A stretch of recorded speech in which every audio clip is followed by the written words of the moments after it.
ప్రభునందు ప్రియమైన సహోదరులందరికీ నా హృదయపూర్వక వందనాలండి. దేవుడు కోరుకున్నవి ఏమిటి? దేవుడు ఆశించేవి ఏమిటి? మానవ జాతి నుండి దేవుడు కోరుకున్నవి, ఆశించినవి ఏమిటో తెలుసుకోకుండా మనము మనకిష్టమొచ్చింది చేయడం వల్ల దేవుని చిత్తాన్ని నెరవేర్చకపోవడం, మన ఇష్టాన్ని చేయడం అజ్ఞానం, అవివేకం అవుతుంది. కాబట్టి మనమందరము కూడా పరిశుద్ధ గ్రంథం 66 పుస్తకాలు చదివి దేవుని చిత్తం ఏమిటో గ్రహించి దేవునికి ప్రీతికరమైనదేదో తెలుసుకొని దేవునికి ఇవ్వాల్సిన అవసరత ఎంతైనా ఉంది. చిన్న ప్రార్థన చేసుకుందాం. పరలోకమందున్న మా తండ్రి, పరిశుద్ధ దేవ, మీకు స్తోత్రములు నాయనా. తండ్రి, మీ యొక్క పరిశుద్ధ గ్రంథం అంతట్లో కూడా పరిశుద్ధ దేవుడైన మీరు ఏమి కోరుకున్నారో, మీరు ఏమి ఆశించారో, మీరు ఏమి అడిగారో అది తెలుసుకొని మీకు ఇవ్వడానికి తగిన సహాయాన్ని, కృపను అనుగ్రహించమని యేసుక్రీస్తు నామమున ప్రార్థన కూర్చున్నాను తండ్రి. ఆమేన్. ప్రభునందు ప్రియులారా, దేవుడు కోరుకున్నవి చాలాసార్లు మీకు చెప్పడం జరిగింది. మరొకసారి కూడా చెప్తున్నా. దేవుడు కృతజ్ఞతాస్తులు కోరుకున్నాడు. కీర్తనలు 69, 30, 31. దేవుడు కీర్తనలు కోరుకున్నాడు. కీర్తనలు 50, 12, 13 వచనాలు, 23 వచనం, 24 వచనం. కీర్తన గ్రంథం. దేవుడు కోరుకునేటంటే మీకా 6:8 న్యాయంగా నడుచుకొని కనికరం ప్రేమించి దినమనసు కలిగి నీ ఎదుట ప్రవర్తించమన్నాడు. దేవుడు కోరుకునేటంటే సామెతలు 23, 26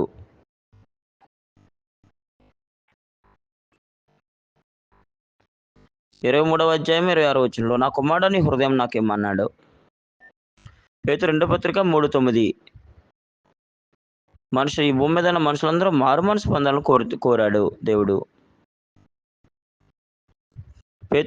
తిమోతి 1వ పత్రిక 2వ అధ్యాయం 5వ వచనం మనుషులందరూ రక్షణ పొంది సత్యముల గురించి అనుభవ జ్ఞానం కలిగి ఉండాలని కోరుకున్నాడు పరమ తండ్రి.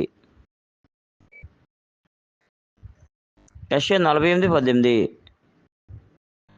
నీవు నా ఆజ్ఞలను ఆలకించవాలని, నీవు నా మాటలను ఆలకించవాలని నేను ఎంతో కోరుచున్నాను. మనమందరం కలిసి దేవుని మాటలని ఆలకించాలని దేవుడు ఎంతో కోరుకొనిచున్నాడు. యోహాను సువార్త 4వ అధ్యాయం 23వ వచనంలో దేవుడైన యెహోవాను ప్రభుని యేసుక్రీస్తు ద్వారా ఆత్మతోను సత్యంతో ఆరాధించే వారందరూ కూడా యథార్థంగా ఉండాలని కోరుకున్నారు.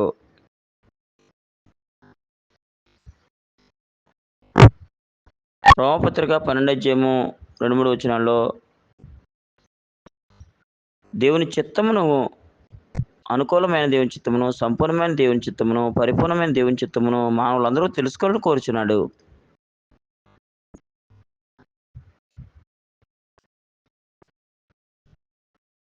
దేవుని చిత్తం అంటే దేవుని కోరిక. నా ఇష్టం నెరవేర్చుకోవడానికి నేను రాలేదు, నన్ను పంపడం అని చిత్త ప్రకారమే చేయగలుగుతాం. యోహాను సువార్త 6:38లో ప్రభుని యేసుక్రీస్తు వారు దేవుని చిత్తాన్ని పరిపూర్ణంగా నెరవేర్చినట్టుగా ఈ భూలోకంలో ఉన్న నరులందరూ కూడా దేవుని చిత్తమును మాత్రమే నెరవేర్చాలని కోరుకొనిచున్నాడు. జారత్వంకు దూరంగా ఉండడం దేవుని చిత్తం. తెస్సలోనికీయులకు 1వ పత్రిక 4వ అధ్యాయం 3వ వచనం ప్రకారంగా. మత్తయి సువార్త 7:4లో తండ్రి చిత్త ప్రకారం చేయడం తండ్రి చిత్తం.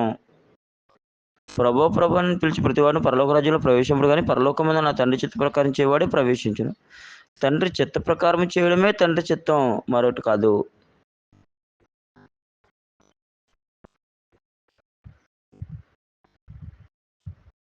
యెషయా గ్రంథం 5వ అధ్యాయం 7వ వచనంలో ఆయన న్యాయం కావాలని చూడగా క్రోధమైన బండు, నీతి కావాలని చూడగా బలాత్కారం కనబండు. నీతి న్యాయములు. యెషయా గ్రంథం 5వ అధ్యాయం 7వ వచనం. ఈ భూలోకంలో నరులందరూ కూడా దేవునికి ఏమి కావాలో తెలుసుకొని దేవునికి ఇవ్వడం ఉత్తమం కదండి.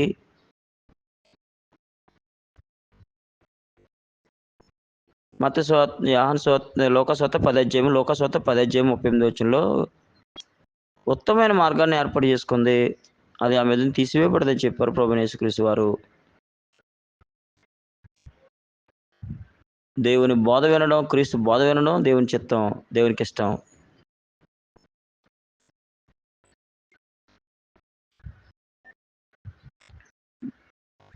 హెబ్రీ పత్రిక 13-16 వచనంలో ఉపకారమును ధర్మమును చేయమరిచిపోవుడి అట్టి యాగములు దేవునికిష్టమైనవి. ఉపకారం చేయడం, ధర్మం చేయడం దేవునికిష్టమైన పని. దేవుడు కోరుకున్న పని. దేవుడు కోరుకున్న సంగతి. దేవుడు అడిగిన విషయం అది.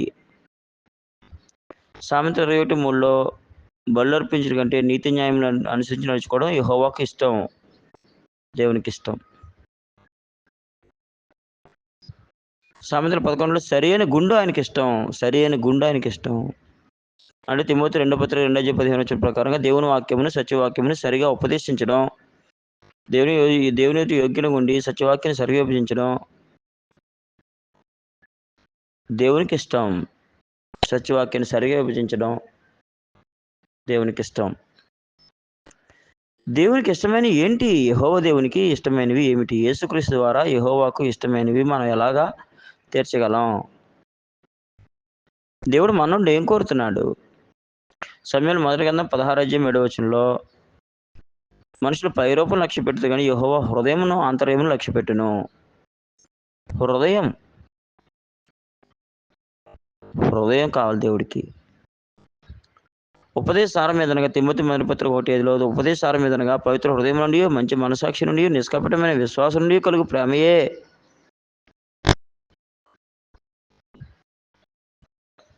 నిష్కపటమైన విశ్వాసం నుండి కలగాలి ప్రేమ. పవిత్ర హృదయం నుండి రావాలి ప్రేమ. మంచి మనసాక్షి నుండి పుట్టాలి ప్రేమ. అలాంటి ప్రేమ దేవునికి కావాలి.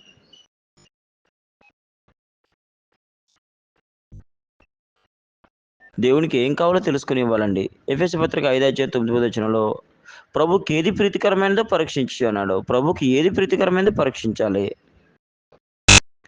కీర్తన గ్రంథం 40 కీర్తన 6-8 చరణాల్లో నీవు నాకు చెవులు నిర్మించి ఉన్నావు.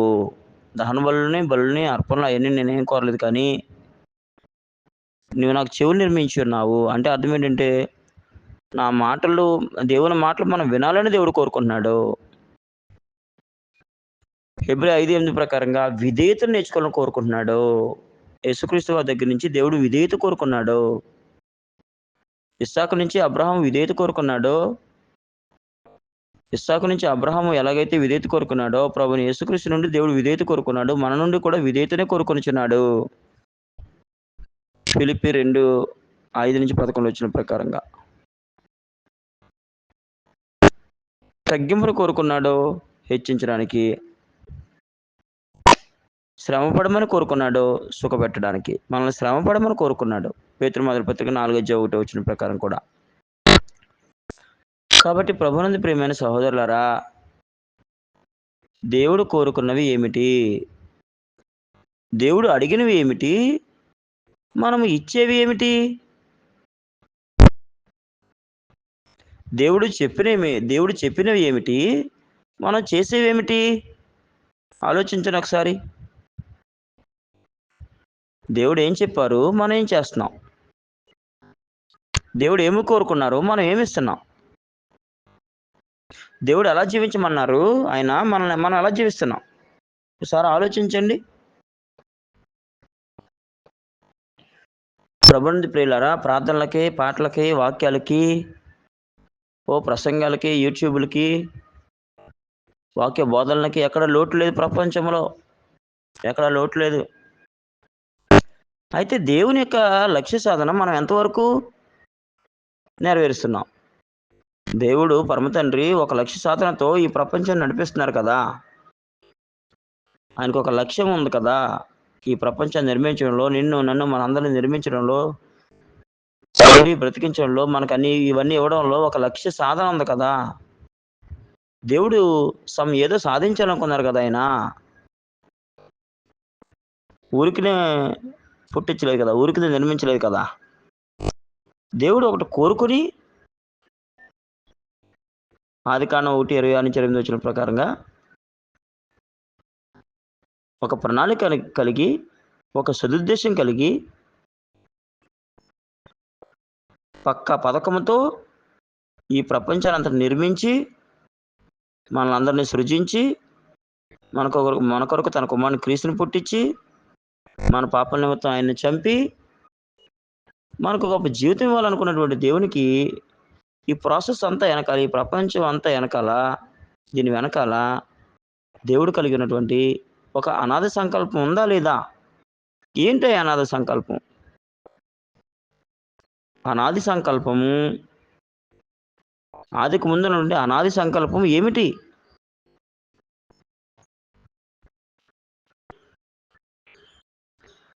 పేతురు రెండో పత్రిక 1:3 దేవ స్వభావం మనం అందరం కలిగి ఉండాలని అమూల్యమైన అత్యధిక వాగ్దానం ఇచ్చాడు దేవుడు. జకర్యా 12:8 దేవుని వంటి వారుగా ఉండాలని, దేవుని దూతల వంటి వారుగా ఉండాలని దేవుడు కోరుకున్నాడు. అనాది సంకల్పం. మనమందరం దేవుని వంటి వారుగా ఉండాలని కోరుకున్నాడు. ఎఫెసీ 5:9 ప్రకారంగా దేవుని ప్రియులని పిల్లల వలె దేవుని పోలి నడుచుకోవాలని కోరుకున్నాడు.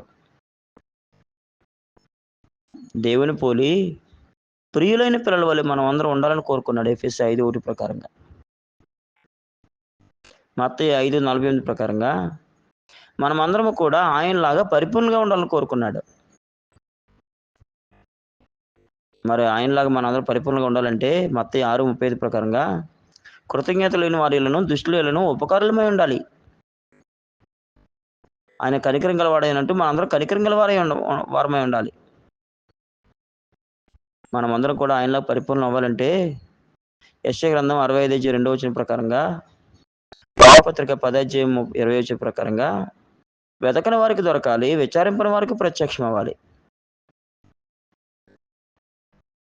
అవిధేయులై ఎదురాడు ప్రజలకు దినమంతా చేతులు చాచాలి. వెతకని వారికి దొరికి, విచారింపని వారికి ప్రత్యక్షమై, అవిధేయులై ఎదురాడు ప్రజలకు దినమంతా చేతులు చాచి, శత్రువుల్ని క్షమించి, శత్రువులను ప్రేమించి, మనకున్న ఆస్తి అంతా కూడా అనేక మందికి పంచిపెట్టి,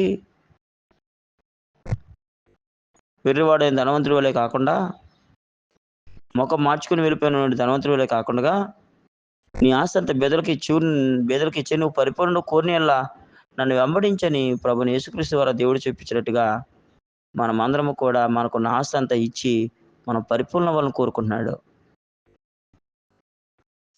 మన ఆస్తిని దేవునికి అందరికీ ఉపయోగించి దేవుని కొరకు బ్రతకాలని కోరుకుంటున్నాడు. లోకసువార్త 12 ఆ యొక్క ధనవంతుడైనటువంటి వ్యక్తి విషయంలో మనం ఆలోచన చేస్తే, దేవుడు ఏమి కోరుకుంటున్నాడో మనం ఏమిస్తున్నాం.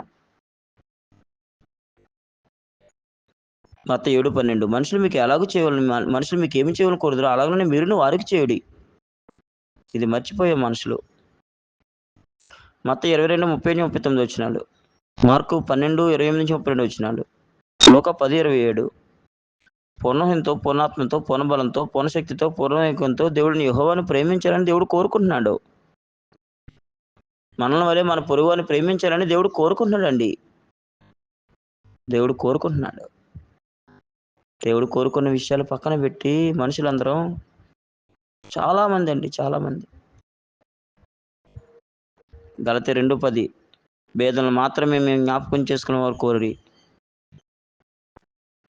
లోకసువార్త 14:12-14 భేదలని, అంగహీనుని, కుంటివాడిని, గుడ్డివాడిని భోజనానికి పిలవండి, విందుకు పిలవండి అని చెప్పాడు. దేవుడు కోరుకున్నవండి, క్రీస్తు ద్వారా చెప్పించినవి మనుషులు పక్కన పెట్టారు. బేదలు కనికరించేవాడు యెహోవా కప్పించేవాడు. సామెతలు 19:17 పక్కన పెట్టేశారు మనుషులు బేదలని. చాలామంది, కొద్దిమంది చేస్తున్నారు చారిటీ, అనేక మంది చేయట్లేదు. దేవుడు కోరుకున్నవి మనం దేవునికి ఇవ్వాలి.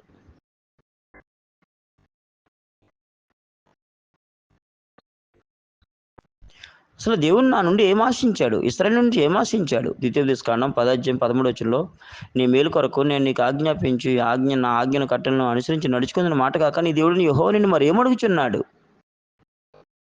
ఇశ్రాయేలు నుండి ఏం ఆశించాడు? మొదటి కుటుంబం నుండి దేవుడు ఏం ఆశించాడు? ఆయన అమరత్వం గలవాడు కాబట్టి తిమోతి మొదటి పత్రిక 6:15 ప్రకారంగా నా పిల్లలు కూడా చావు లేకుండా ఉండాలి, ఈ పండు తినకూడదని కోరుకున్నాడు. పండు తిన్నారు కాబట్టి వాళ్ళు చచ్చారు కానీ, పండు తినకపోతే వాళ్ళకి చావు లేదు. దేవుని ఆజ్ఞను అతిక్రమించారు కాబట్టి చావుంది కానీ, అతిక్రమించకపోతే చావు లేదు. అందుకే సామెతలు 12:28లో నీతి మార్గమున జీవం గలదు, దాని త్రోవలో మరణమే లేదు అన్నాడు.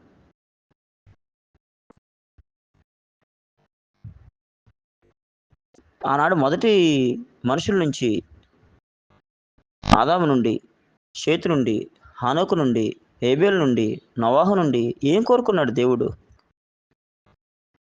ఏమి కోరుకున్నాడండి? హేబేలు తన ప్రాణమునే ఇచ్చాడు. హానోకు సమయమునిచ్చాడు. నోవహు నీతికి వారసుడయ్యాడు. హానోకు దేవునితో నడిచాడు. షేతు ద్వారా దేవుడు తన సంకల్పాన్ని కొనసాగించుకున్నారు. వినాశ కాలంలో యెహోవా నామమును ప్రార్థించడం ఆరంభమైంది. యెహోవా యొక్క అధికారము, యెహోవా యొక్క అద్వితీయ సర్వాధిపత్యము ఆనాటి నుంచే ఉందండి. మొదటి నుంచే ఉంది. మధ్యలో ఏం పోలేదు. లాస్ట్ ఏం పోలేదు. కొంతమంది తండ్రి కాలము, కుమారుని కాలం, పరిశుద్ధాత్మ కాలం అంటారు కానీ కాదు, అన్ని కాలాలు లేవు. ఒకే ఒక్క కాలం. అన్ దేవుడు ఒక్కడే అన్ని కాలాల్లో సకల యుగాల రాజు. తిమోతి మొదటి పత్రిక 1:17. సకల యుగాల రాజు దేవుడు. యోధా 1:25 ప్రకారంగా యుగముల పూర్వం ఇప్పుడు సర్వయుగములు కూడా దేవునికే ఘనత, మహిమ, ప్రభావాలు కలగాలి. మహిమ, మహత్యం, ఆధిపత్యం, అధికారం యుగములకు పూర్వం ఇప్పుడు సర్వయుగములను తండ్రి దేవునికే కలగాలి మన ప్రభువైన యేసుక్రీస్తు ద్వారా అని చెప్పింది వాక్యం. యోధా 1:24-25. కాబట్టి ప్రభునందు ప్రియులారా, దేవుడు ఏమి కోరుకున్నాడో, పరమ తండ్రి అయిన దేవుడు నిన్ను, నన్ను, మనందరం పుట్టించి ఈ సృష్టి అంతటి కంటే కూడా నిన్ను, నన్ను ఎక్కువ ప్రేమించారు కదా! దేవుడు లోకమును ఎంతో ప్రేమించెను. మరి ఆయన్ని కూడా మనం ఎంతగానో ప్రేమించాలని కోరుకుంటున్నాడు. ఆయన మనల్ని ఎంతో ప్రేమించారు. మనము కూడా ఆయనను ఎంతో ప్రేమించాలని కోరుకుంటున్నారు. అదే ద్వితీయోపదేశకాండం 6 అధ్యాయం 4-9 వచనాల భావం. అదే మార్కు సువార్త 12 అధ్యాయం 28-32 వచనాల భావం. అదే 10 ఆజ్ఞల భావం. ద్వితీయోపదేశకాండం 5 అధ్యాయం యొక్క భావం. నిర్గమకాండం 20 అధ్యాయం యొక్క భావం. నిర్గమకాండం 20, 21, 22, 23 అధ్యాయాల భావం అంతా కూడా దేవుడు మనల్ని ఎంతో ప్రేమించాడు. అందరిని కూడా ఎంతో ప్రేమించాడు. మనం కూడా ఆయనను ఎంతో ప్రేమించాలని కోరుకున్నాడు. ఈ ప్రకృతి అంతట్లో, ఈ సృష్టి అంతట్లో దేవుడు మనకు మొదటి స్థానం ఇచ్చాడు. ప్రథమ ఫలంగా దేవుడు మనల్ని కోరుకున్నాడు. కొరింథీ మొదటి పత్రిక 15:20 ప్రకారంగా, యాకోబు 1:18 ప్రకారంగా. అలాగే దేవుడు మనము కూడా అన్నిట్లో కూడా అందరికంటే ఎక్కువ కూడా మనము కూడా దేవుడిని ఎక్కువగా ప్రేమించాలని కోరుకుంటున్నాడు. యోహాను సువార్త 15:2 ప్రకారంగా, 15:5 ప్రకారంగా, 15:8 ప్రకారంగా మనం ఎక్కువగా ఫలించాలని, బహుగా ఫలించాలని, మరీ ఎక్కువగా ఫలించాలని, బహుగా ఫలించడం వల్ల నేను మహింపరచబడతాను తండ్రి కోరుకుంటున్నాడు. అడిగాడు యోహాను సువార్త 20:15లో, సీమోను నీవు వీరికంటే నన్ను ఎక్కువగా ప్రేమించుచున్నావా అని అడిగాడు యేసుక్రీస్తు. నాకంటే నీ కుమారుని నువ్వు ఎక్కువ గొప్ప చేస్తే గనుక నేను ఊరుకోనని సమూయేలు మొదటి గ్రంథం 2:29 వచనంలో ఏలి కుటుంబాన్ని హెచ్చరించాడు. మత్తయి సువార్త 10:37 వచనంలో తండ్రి కంటే, తల్లి కంటే, భార్య కంటే, బిడ్డల కంటే, అన్నదమ్ముల కంటే, అక్కచెల్లెల కంటే అందరికంటే ఎక్కువగా నన్ను ప్రేమించమని దేవుడు కోరుకున్నాడు. లూకా సువార్త 14 అధ్యాయము 25-27 వచనంలో ఎవడైనా నా యొద్దకు వచ్చి తండ్రిని, తల్లిని, భార్యను, పిల్లలను, అన్నదమ్ములను, అక్కచెల్లెలను తన ప్రాణము సహా ద్వేషింపుకుంటే, అంటే నీ ప్రాణం కంటే కూడా నీవు నన్ను ఎక్కువగా ప్రేమించాలని దేవుడు కోరుకున్నాడు. దేవుడు ఏమి కోరుకున్నాడో, దేవుడు ఏమి కోరుకున్నాడు ప్రియులారా? దేవుడు ఏమి ఆశించాడు? ఏ స్థానాన్ని ఆశించాడు? నేను దేవుని స్థానమందున్నానా అన్నాడు. ఆదికాండం 50 అధ్యాయము 19-20 వచనాల్లో యోసేపు. దేవుని స్థానాన్ని మనం ఎవరికి ఇవ్వకూడదండి. నీ నుండి ఏ స్థానాన్ని కోరుకున్నాడో, ఏ స్థాయిని కోరుకున్నాడో, ఏ స్థితిని కోరుకున్నాడో, నీవు ఎలాగ ఆయనను ప్రేమించాలని దేవుడు కోరుకున్నాడో, అసలు నీ నుండి ఏమి కోరుకున్నాడో, మన కానుకలా, మన బియ్యమా, లేకపోతే ఏమిటండి మన నుండి ఏమి కోరుకున్నాడు?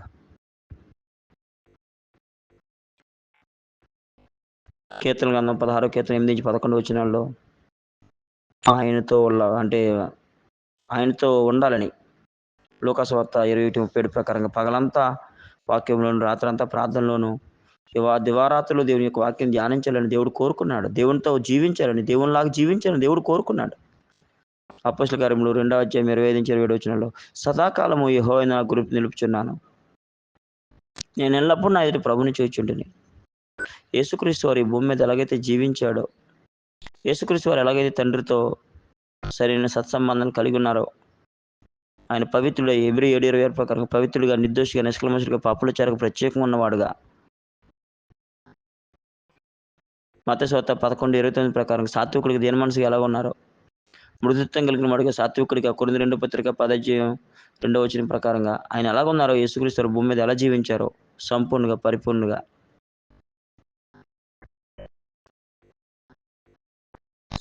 సంపూర్ణత కలిగి, సర్వపరిపూర్ణత కలిగి మనమందరం ఉండాలని కోరుకొనిచున్నాడు దేవుడు. సంపూర్ణత ఎఫెసీ 4:11-13 వచనాలు. సర్వసంపూర్ణత కొలస్సీ 1:19-20. పరిపూర్ణత యోహాను మొదటి పత్రిక 4:16-17 వచనాలు. సర్వపరిపూర్ణత కొలస్సీ 2:9. కాబట్టి దేవుడు ఏమి కోరుకొనిచున్నాడో మన నుండి తెలుసుకోకుండా మనం మనకిష్టమైన కార్యక్రమాలు చేయడం, మనకిష్టం వచ్చినట్టుగా, మనకిష్టమైన ఆలోచనలు కలిగి ఉండడం, మనకిష్టమైనటువంటి మాటలు మాట్లాడడం, మనకిష్టమైనటువంటి కార్యకలాపాలు చేయడం ఎంత అజ్ఞానం, అవివేకం అయిపోద్దో ఆలోచించండి. ప్రపంచ క్రైస్తవ ప్రజలారా, లేకపోతే ప్రపంచ క్రైస్తవ జనాంగమా, ప్రపంచ ప్రజలారా ఆలోచించండి ఒకసారి. సమూయేలు మొదటి గ్రంథము 15:22 వచనంలో ఆజ్ఞను గైకొనుటయు పొట్టేళ్ల క్రొవ్వు అర్పించు కంటే మాట వినుట శ్రేష్టము కదా. మాట వినడం కోరుకున్నాడు కదా. ఆజ్ఞను గైకోమనకు. నాకు బలులు అర్పణలు ఎన్ని వద్దు, కానీ నాకు నా ఆజ్ఞను గైకోండి, నా మాట వినండి అన్నాడు కదా. దేవునికి దేవుడు ఏం కోరుకున్నాడు? లోకాసువార్త 15:7 15:10 15:32 ఏం కోరుకున్నాడు? యెహెజ్కేలు 18:20 దుష్టులు మన్నొందించేది నాకు ఏమాత్రమైన సంతోషం కలిగిన వారు తమ ప్రవర్తన దిద్దుకుని బ్రతుకుటే నాకు సంతోషం కదా. దేవుడు ఏమి కోరుకున్నారండి? పరమతండ్రిని దేవుడు ఏమి కోరుకున్నారు? ఒక్కసారి ఆలోచన చేయండి. దేవుడు కోరుకున్నవి ఏమిటి? మనం ఇచ్చేవి ఏమిటి? దేవుడు ఆశించినవి ఏమిటి? మనము ఆయనకు ప్రతిగా చెల్లించేది ఏమిటి? ఆయన సభ్యురాలు ఏం చేశారు? ఏమయ్యారు? నాదాబు అబీహులు ఏమయ్యారు? ఆదామావలు ఏమయ్యారు? గెహజీ ఏమయ్యాడు? దేవుడు కోరుకున్నవి కాకుండా, దేవుడు కోరుకున్నవి దేవునికి ఇవ్వకుండా, ఎవరికి ఇష్టం వచ్చి వాళ్ళు చేసి, ఇస్కరియోతు యోధ ఏమయ్యాడు? ఆకాను ఏమయ్యాడు? సొదొమ గొమొర్రా పట్టణాలు ఏమైనాయి? నోహ కాలంలో ప్రపంచమంతా ఏమైంది? నోహ కుటుంబం తప్ప. దేవుడు కోరుకున్నవి కాకుండా, నీవు కోరుకున్నవి ఆయనకు అక్కలొద్దు, నువ్వు కోరుకున్నవి నేను కోరుకున్నవి ఆయనకు అక్కలొద్దండి. దేవుడు కోరుకున్నవి దేవునికి కావాలి. కాబట్టి బైబిల్లో అంతట్లో చదివి 66 పుస్తకాలు చదివి దేవుడు ఏమి కోరుకున్నాడో, ఆయన కోరిన కోరికలు తీర్చేవారుగా మనందరం ఉండాలని, యెహోవాను బట్టి సంతోషించి ఆయన హృదయ వాంఛలు తీర్చునన్నాడు కదా. కీర్తన 34:4-5 వచనాల్లో, 37:4లో యెహోవాను బట్టి సంతోషించి ఆయన హృదయవాన్ని తీర్చును. మరి ఆయన బట్టి మనం సంతోషించాలి. మరి మనల్ని బట్టి కూడా దేవుడు సంతోషించాలి కదా. కీర్తన 147:10-11 ప్రకారంగా, మత్తయి 3:17 ప్రకారంగా, మత్తయి 17:5 ప్రకారంగా యేసుక్రీస్తు వారి విషయంలో దేవుడు ఎలా సంతోషించాడో, ఆయన విషయంలో మనం ఎలా సంతోషిస్తామో మన జీవితంలో మన కోసం కూడా, మన విషయంలో కూడా ఆయన సంతోషించాలి కదా. పితరులందు సంతోషించినట్టుగా, దావీదందు సొలొమోను ఆనందించినట్టుగా, క్రీస్తునందు ఆనందించినట్టుగా మన యందు కూడా ఆనందించాలి కదా. నీ కోరికను సిద్ధింపచేసి నీ ఆలోచన యావత్తును సఫలపరచును గాక అని సెలవిచ్చాడు కదా కీర్తన 24లో. మరి మనము కూడా ఏం ప్రయత్నం చేయాలంటే, తండ్రి యొక్క కోరికను ఏంటో తెలుసుకుని, తండ్రి యొక్క ఆలోచన ఏమైందో మన పట్ల లేదా ప్రపంచం పట్ల అది తెలుసుకుని, మనం కూడా మన కోరిక ఆయన తీర్చడమే కాదు, ఆయన కోరికను తీర్చడం కూడా మనం సిద్ధపడాలి కదా. ఆయన మన కొరకును సిద్ధింపచేస్తున్నారు మంచిదే. ఆయన కోరికను కూడా మనం సిద్ధింపచేయడానికంటే నెరవేర్చడానికి ప్రయత్నం చేయాలి గదా! తెలుసుకోవాలి కదా మనం.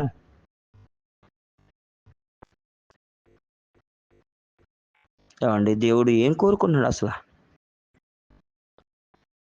ఈ వచనాలన్నిటిని కూడా ఆలోచన చేయండి. దేవుడు ఏం కోరుకుంటున్నాడో మనందరం దేవునికి ఇవ్వడానికి ప్రయత్నం చేద్దాం. ఇంక మరికొన్ని చాలా విషయాలున్నాయి.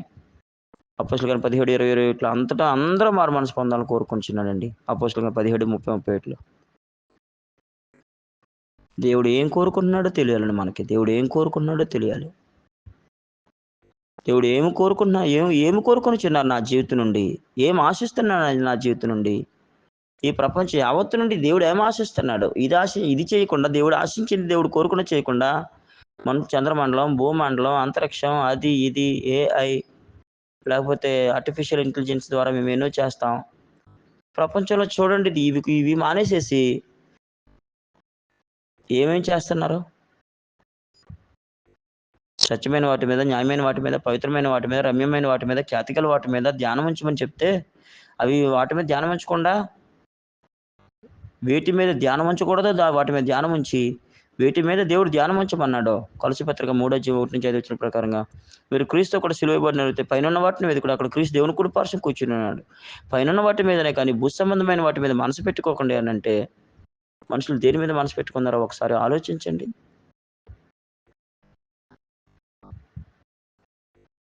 మనుషుల సంగతులను నువ్వు మనస్కరించవద్దు. దేవుని సంగతుల్ని మనస్కరించమని ప్రభువైన యేసుక్రీస్తు వారు పేతురుకి చెప్తే, అంటే యేసుక్రీస్తు వారు చెప్పిన మాటలు కాదండి పేతురుకి. దేవుడు చెప్పిన మాటలవి. దేవుడు చెప్పించాడు. కాబట్టి వేటి విషయంలో మనం మనస్కరించాలి? తిమోతి మొదటి పత్రిక 4వ అధ్యాయము వీటి యందే సాధకం చేసుకొని చదువుట యందు, బోధించుట యందు, హెచ్చరించుట యందు. మాటలోను, ప్రవర్తనలోను, విశ్వాసంలో, ప్రేమలోను, పవిత్రులను, విశ్వాసులకు మాదిరిగా ఉండుము. వీటి యందే సాధకం చేసుకోము. వీటినే మనస్కరించమన్నాడు. 4 అధ్యాయం 11-16 వచనాల్లో తిమోతి మొదటి పత్రిక. మత్తయి సువార్త 16 అధ్యాయంలో పేతురు అన్నాడు, సాతానా నా వెనక పొమ్ము, నీవు మనుషుల సంగతుల్ని ఆలోచిస్తున్నావు కానీ, మనస్కరిస్తున్నావు కానీ, దేవుని సంగతులు మనస్కరించట్లేదు. అంటే దేవుని సంగతులు మనస్కరించమని దేవుడు చెప్తా ఉంటే, ఎల్లప్పుడూ మనుషుల సంగతులని మనస్కరిస్తున్నారా? మత్తయి సువార్త 6:24లో మీరు దేవునికి నీ సిరికిన దాసులుగా ఉండలేరు. అతడు ఒకరిని ద్వేషించి, ఒకరిని ప్రేమించిన, ఒకరిని పక్షంగా ఒకరిని తృణీకరించని చెప్తే, దేవుడిని మానేసేసి సిరి మీదే మనసు పెట్టి, దేవుడిని యెహోవాను ప్రపంచానికి యజమానిగా, నీ హృదయానికి వ్యక్తిగతంగా నీకు, కుటుంబానికి, నీ సంఘానికి, వార్డుకి, గ్రామానికి, మండలానికి, జిల్లాకి, రాష్ట్రానికి, దేశానికి, ప్రపంచానికి తండ్రి యెహోవా దేవుడు ఒక్కడిని మాత్రమే యజమానిగా, అధిపతిగా పెట్టుకోకుండా, నీకెందుకో పనికిరాని నీ ప్రాణం తీసివేసే, నీకు నష్టాన్ని కలిగించే, నీకు నిద్ర పట్టనివని, నీ జీవితంలో ఎందుకు పనికిరానటువంటి ఇంకో యజమానుడైనటువంటి ఆ యొక్క సిరిని, ఆ యొక్క డబ్బును నువ్వు యజమానుడిగా, అధిపతిగా పెట్టుకొని, ధనాపేక్ష సమస్తమైన కీళ్లకు మూలమనే వాక్యాన్ని మరిచి, కొందరు దాన్ని ఆశించి తన వరలతో తమను తామే పొడుచుకున్నారు. ఆ ధనాన్ని ఆశించి చాలామంది నశించిపోయారనే వాక్యాన్ని చదివినా, విన్నా, తెలిసినా దాన్ని పాటించకుండా, దేవుడిని యెహోవాను యజమానిగా కాకుండగా, సిరిని, కడుపుని, ధనాన్ని, మనుషుల్ని, బహుబలాన్ని, చేతి పనుల్ని, దేవుడు కాని దేవుళ్ళని అనేక మంది దేవుళ్ళుగా పెట్టుకుని, నిజమైన దేవుణ్ణి, యెహోవా దేవుణ్ణి, మన ప్రభువైన యేసుక్రీస్తు వారి యొక్క తండ్రి అయిన దేవుణ్ణి, ఎఫెసీ 1:3 ప్రకారంగా, ఎఫెసీ 1:19 ప్రకారంగా, యోహాను సువార్త 20:17 వచనం ప్రకారంగా, ప్రకటన 3:12 ప్రకారంగా, రోమా 15:5-6 వచనం ప్రకారంగా, కొరింథీ 2 పత్రిక 1:3 ప్రకారంగా, మన ప్రభువైన యేసుక్రీస్తు వారి యొక్క తండ్రి అయిన దేవుణ్ణి దేవుడిగా పెట్టుకోకుండా, మన ప్రభువైన యేసుక్రీస్తు వారి యొక్క తండ్రిని దేవుణ్ణి తండ్రిగా కొలవకుండా, అపవాదిని తండ్రిగా పెట్టుకుని, యోహాను సువార్త 8:44 ప్రకారంగా, ఎవరెవరినో తండ్రిగా, దేవుడిగా, యజమానిగా పెట్టుకుని, ఈ ప్రపంచం నాశనం అయిపోతుంది. అలాంటి నాశనమైన ప్రపంచంలో మనమందరం నాశనం కాకుండా, మన ప్రభువైన యేసుక్రీస్తు వారి యొక్క తండ్రి అయిన దేవుణ్ణి, ఆయన యొక్క దేవుడైన తండ్రిని, మన యెహోవాను హృదయానికి అధిపతిగా పెట్టుకుని, హృదయానికి మనసుకు అధిపతిగా పెట్టుకుని, కుటుంబానికి అధిపతిగా పెట్టుకుని యెహోవా దేవుని మత్తయి 6:24 ప్రకారంగా యెహోవా దేవుని మాత్రమే నీ యజమానుడిగా, నీ గ్రామానికి, నీ మండలానికి, నీ జిల్లాకి, రాష్ట్రానికి, దేశానికి, ప్రపంచానికి అధిపతిగా, యజమానిగా పెట్టుకుని ఆత్మతోను, సత్యముతోను దేవుడు కోరుకున్న రీతిగా యథార్థముగా ఆరాధించి అనేకమైన దీవెన ఆశీర్వాదాలు పొందాలని కోరుకుంటూ ఈ నా మాటలు ముగిస్తున్నాను. మీ అందరికీ నా హృదయపూర్వక వందనములు.